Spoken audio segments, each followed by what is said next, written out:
Last week on the Lazy Scrapbooker Under Pressure, I finished all 25 years of the Power layout and had Jeff make a pass through the layouts to get rid of any photos he didn't want, which he did and did a great job, leaving me pages that needed to be compressed and several holes that were going to need rearranging. So all of this had to be resolved before I could continue. But wait, there's more. Okay, this is last week's episode. Watch this clip. And that gives us room for any surprises, like additional photos or items that could pop up. You just never know. Now let's see what happened this week in episode 5. Hi, I'm Donna Guest, the Lazy Scrapbooker and Creative Memories Advisor. Join me as I plan, organize, and create a scrapbook to celebrate my husband's 25-year career in the fire service, and I've got just 2 months to do it. This should be a big week. Let's dive right in. I just got a text from Jeff with a photo that he wants to include, and then he followed it with another text that said, "Hey, I've got some more photos that I'm going to email you to include." Then he followed that by saying, "I'm not making this any easier, am I?" But I've been prepared for this by removing the photos that he didn't care about, and he's the one that made that decision, and losing some pages. It's given me a cushion that I need, and I predicted this, for photos that are going to pop up. And here they are. And then I just got an email from him that says, "I have put together a folder on my flash drive to double check some that you may not have. Hope that's not a big problem." It's not. We're prepared for this. So now I'm wondering, should I go ahead and tackle the resorting of the power layout, or should I wait to see what he has? There's really not time to wait. I'm going to have to tackle it, and we're just going to have to squeeze these photos in somewhere. So he's going to be bringing home more photos, and he is actively working on this right now, it sounds like, and sending them to me.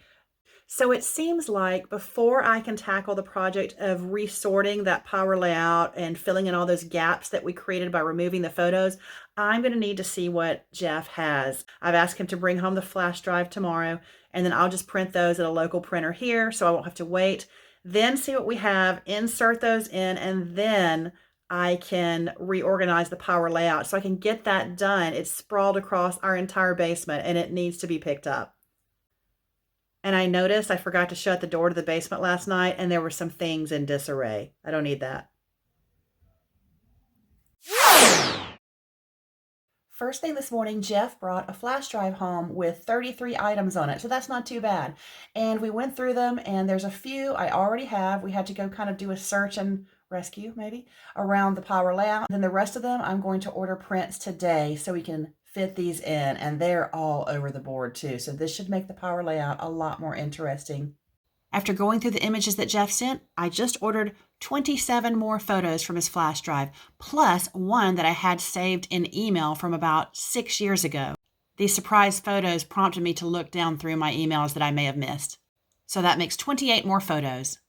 But he got rid of so many more than that going through the power layout, so I'm not worried. Tonight, after watching episode 4 together, Jeff innocently asked me, "So do all these come up off the floor eventually and go into a box?" Yes, they do, but we're not quite there yet. But he did pick these up for me today, and they are the extra photos, almost 30 of them. So my next step is I'm going to look through these. I'm going to use my photo labeling pencil and find the dates on these and see where we're going to fit them into the power layout, because it does have a lot of holes in it right now. Maybe it will all just work out for me. We'll see. With all these pictures coming from different sources that he found, we've got another data palooza here. So I'm about to meet with him to ask some questions because the dates are a little bit sketchy again. We'll figure that out, and then I'll get going on getting these into the power layout. It's going pretty well. We were able to figure out the dates, and now I'm inserting the photos where they need to be. I did find that I had about 5 of the photos already, but that's not a big deal. And I was able to consolidate some of the things where I had like 9 pages on one thing, and he removed a lot of photos. So I got that down and removed maybe about 4 pages of that. I was also able to fix the issues where I had just a single page alone by just moving some things around. It's really working out. I do have about this many pictures left, and these are all from the last year. So This is easy. And because we've removed so many pages, where I had some things really cramped, I'm able to expand that. And so for all the different beautiful parade pictures, instead of 2 pages, I'm going to spread those out onto 4 pages. I finished, I rearranged everything, I inserted all the photos, so the power layout, with the exception of embellishments and papers, all the photos, all the memorabilia is done.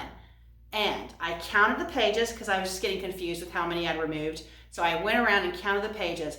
Now, I've always said a good album is full at 40 pages. It can go bigger than that, but 40 pages, 40 sheets for 80 pages, when you count front and back, is a good number so that it's not so big. It's going to keep you under that 8-pound weight limit. So I count all the pages. There are 160. That could not be more perfect. So divide it by 2, and there's my 2 perfectly sized full albums. And we've still got some room for any other surprises that may find their way to us. Now, I know there may be some changes, of course, especially as I add the patches and stickers and things, but I counted through to find the halfway mark, and it was right here in the friendly firefighter section. So that's not really a good option. So I came back a couple of pages and I found this nice left-hand side, nice professional pictures. On the right-hand side is some training. The training is January of 09. These are September of 09, so I'm not sure why they reversed this way, but a new album always has to start on the right, and an old album, the former album, has to end on the left-hand side because it's that last page. So I'm going to switch these around and let this be the end to album 1, and this will be the start of album number 2, which I think is a perfect start. I couldn't start it in the middle of a 2-page spread, so I got to say, this just has worked out beautifully. As I was going over to retrieve the patches and stickers, I found these. There were photos that didn't have dates and never made it in. I don't know if they're going to make it in, but some of them they were pretty cool, so I'm going to find a space. It's really never ending. I've gotten into the bin with all the patches and stickers and everything, and so these are all the patches. There's a lot. I don't know that all these are going to go in. Jeff wasn't real, he didn't really have a strong opinion that they all go in. But I will use these really thin ones for the stations, and at least maybe one of each. We'll see. We'll see. Now, I did have a couple of, not many, a couple of papers set aside. This piece of paper, it's not even Creative Memories. But I found it somewhere years and years ago because it's a fireman. But there is not one page in this power layout that has few enough pictures where any of this would get seen. So I don't see me using that. Then I have lots of stickers. And I've already told you how I feel about those. That's pretty cutesy, but that's just really not the tone of this album. I just don't feel like they fit. Yeah, I think I wasted some money on all of this over the last several years because anytime I would see something, I would pick it up. Now, this is cute. All right, that's kind of cool. I may use some. Ooh, nice. Look at that fire hydrant, the Jolie brand. I like to keep it all Creative Memories, but we don't have fire department stuff, so I may have to use that. That's kind of cool. I've got like some different just like helmets and things that are embellishments. They may be good additions. They're very adult looking. This right here, red cardstock. This is where I'll live for the next 160 pages. Okay, it's the time I've been waiting for. When Jeff asked earlier, do eventually all these pages get picked up and go in a box? Yes, and this is the box right here. So it's that time.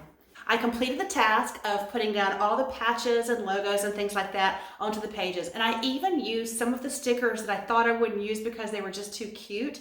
But I had forgotten about the times that my son Nathaniel visited the fire department or when Jeff did his friendly firefighter presentations. Those stickers would be perfectly appropriate for a nice cluster on those pages and will look really cute. So I think I will get to use them after all.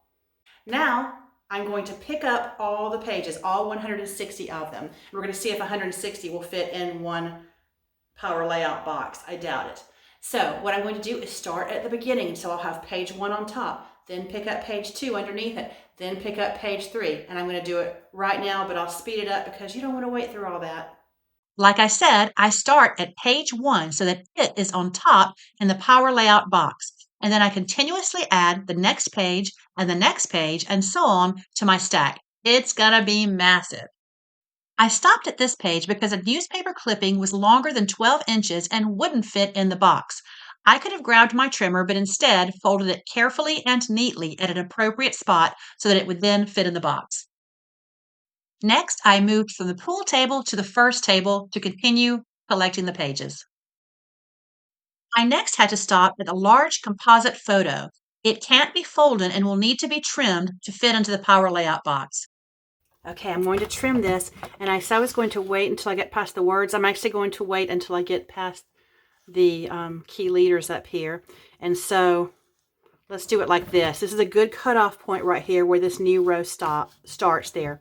So I think this will look fine. But what I'm going to do is use these sight lines on my trimmer to make sure that looks good. I'm going right down. Oops, let me shift that a little bit. Going right down through the middle so that I don't cut anyone's picture. So I think that's perfect. Here we go. Fingers crossed. Okay, that's pretty good. I'm not sure it's perfect, but it's good. I didn't cut anybody's picture, so I can live with this. All right, let's put it in the power layout. Now I've returned to the power layout where I can place the now two-piece composite photo on its pages and continue stacking. And now to the floor.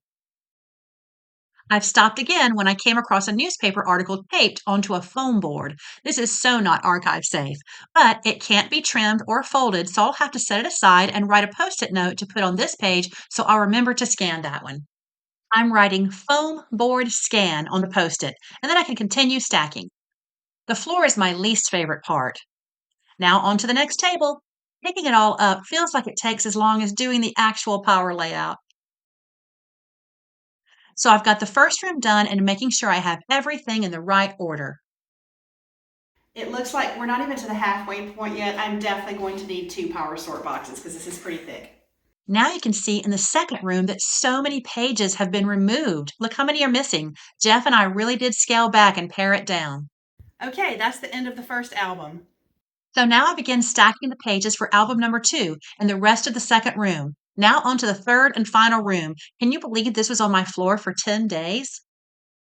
I have to be careful not to step on my pages since I have them so close together. I also notice here that since I had to resort to using the cardstock from paper packs as my makeshift emergency power layout guides, I'll have to be alert as to which is the left-hand side and which is the right-hand side of each layout as I'm scrapbooking. I mean, it's somewhat obvious, but the guides have that nice tab on the left and the cardstock does not. But right pages will still have the album page jeeping on the right, so it'll be somewhat obvious.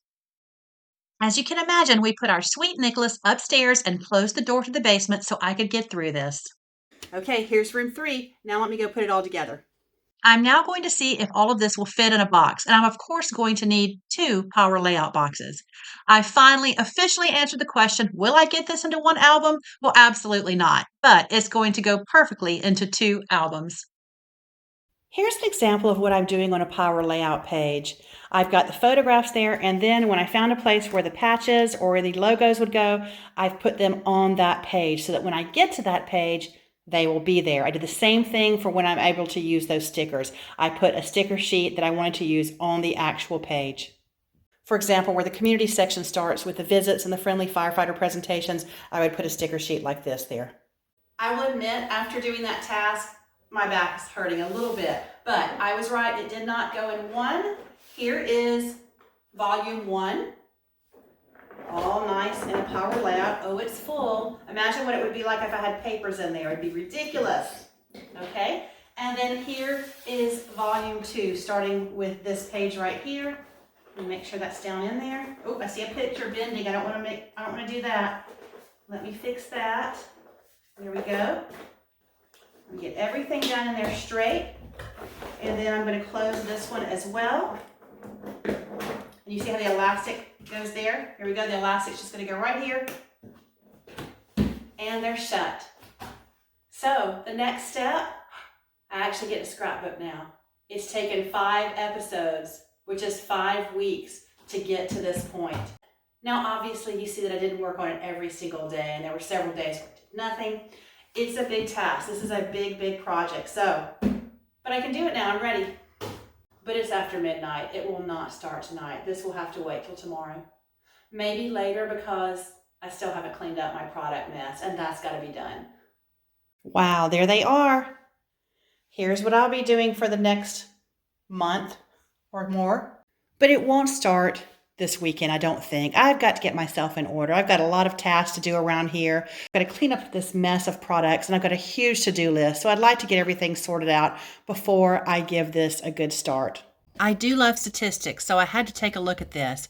With 160 pages to do, and at this point in time, I have exactly 5 weeks, plus a day. I need an extra day.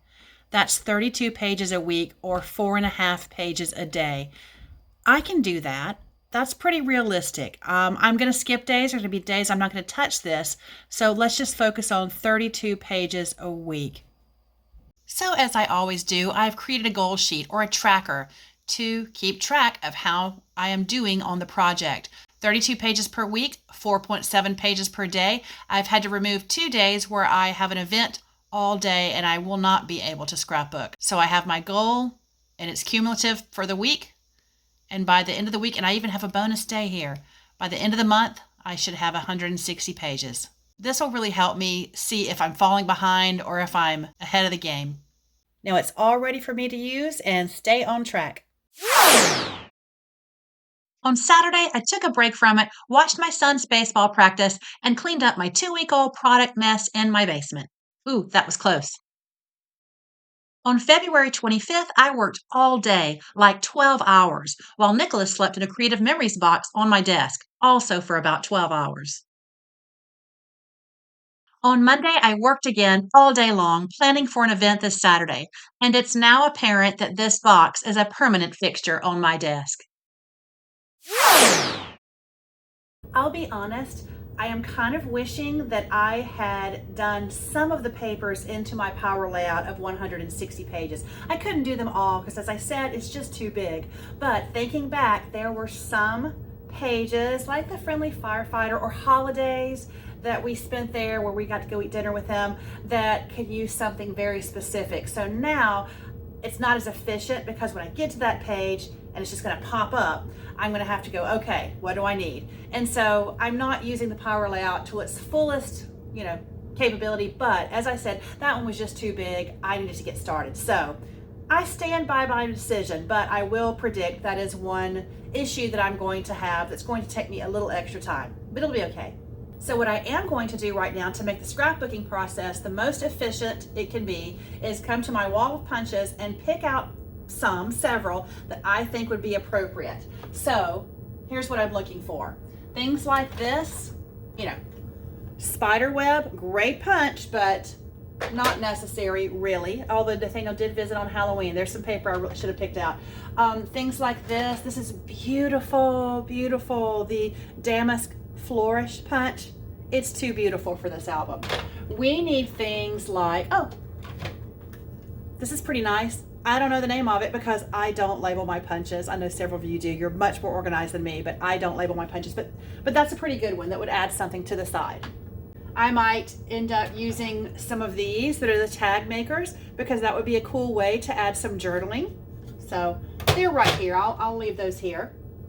And so I'm just going to go through and just pull out anything that I think would be very appropriate for this album. Gosh, of course I'm getting to something like this, the flag banner punch, which I know would be great for 4th of July, and I've got some 4th of July pictures there. And again, if it would have been possible to leave out 160 pages on our basement floor in 3 different rooms, this might have been possible for maybe, hey, come punch a couple of borders and put them on that page, for example. And when you're doing your power layout, I recommend doing that. And that way, when you get packed up to go to a retreat, you're very streamlined and you don't have to bring this punch, which is heavy, if you already have things punched out. But again, I just didn't have the ability to leave 160 pages out on our floor. Here's a perfect example of what will fly in this album. Brick wall? Yeah, that's pretty cool. Button trio. Ooh, tab punch. If you haven't seen my video, I'm going to try to put it up at the top right-hand corner, how to use these with peekaboo pockets. So I'm going to have a lot of peekaboo pockets to get everything in, so I'm going to wear this one out. Wow, that's a lot of punches I've selected so far. So here's what I've got. Just some general sort of, nondescript punches that will be very beautiful, but not too beautiful. Then I've got, I know we visited him on his birthday. He shares a birthday with Nathaniel, so I've got these 2 right here. That's more than enough. Then for the 4th of July, I think I may go with the firecracker punch because it's smaller and I know I don't have a lot of space for this, so we're just going to put that one back up here. Then I've got these little mini punches. I know that arrow is really going to come in handy. I know the circle and square will be really useful.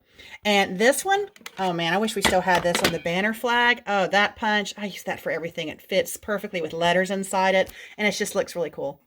I may be able to use the boot punch, perhaps. This will be perfect for the time we had pictures with Santa when he was at the museum, and we did that because it's a nice big border, but it's not too big. A brick wall might come in handy.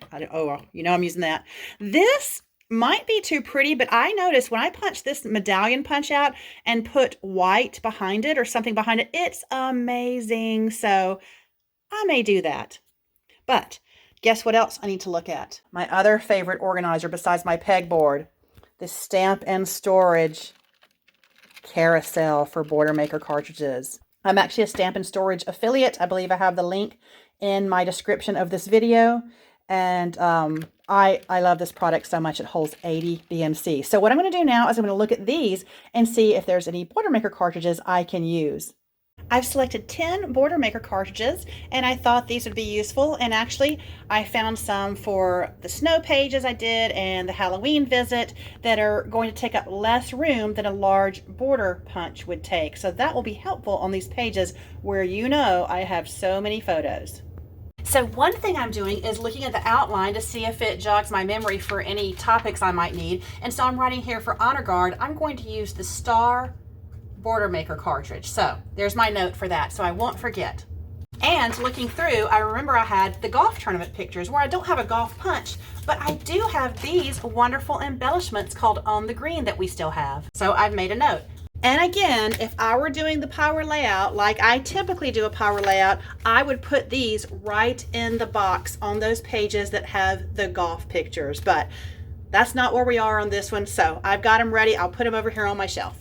I've also got my papers and collections organized in 4 of these storage and display totes. So they are organized by seasons, all occasion, travel and activities, and holidays. And I have another smaller one for monochromatic tonal papers. So I'm not going to go through these right now. I will know where to find things when I come to it.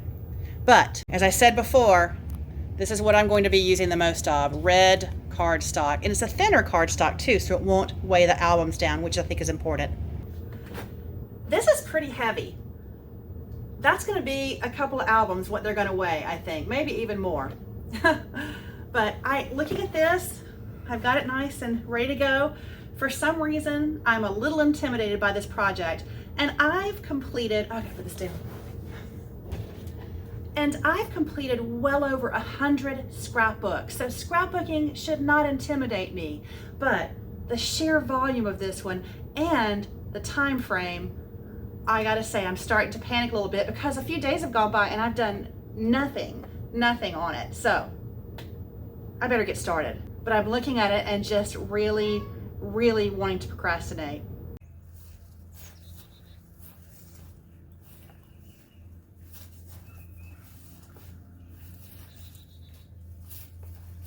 What a week it's been. I am 5 weeks into this and I still haven't started scrapbooking. So that just lets you know when it's a big project, organization is everything. So I fully expect when I start scrapbooking, which needs to be very soon, I'm going to fly through it. I really am. I think I'm prepared. The only thing I don't have is all the different papers at every page, but my papers are organized. They're where I need them. I think this is going to be pretty easy. So my next step is to get into those power layout boxes one at a time and just get started. This should be the easy part. And I'd better come back to you next week with some actual scrapbooking done. I've got no excuses. If I don't have any scrapbooking done, I'm not sure what we're going to talk about next week. So there's my motivation. Thank you all so much for watching. It's really helpful to me to have your support on this because it's pushing me. It's making me make sure I get this done. Thanks for tuning in this week, and I'll see you next week for episode 6.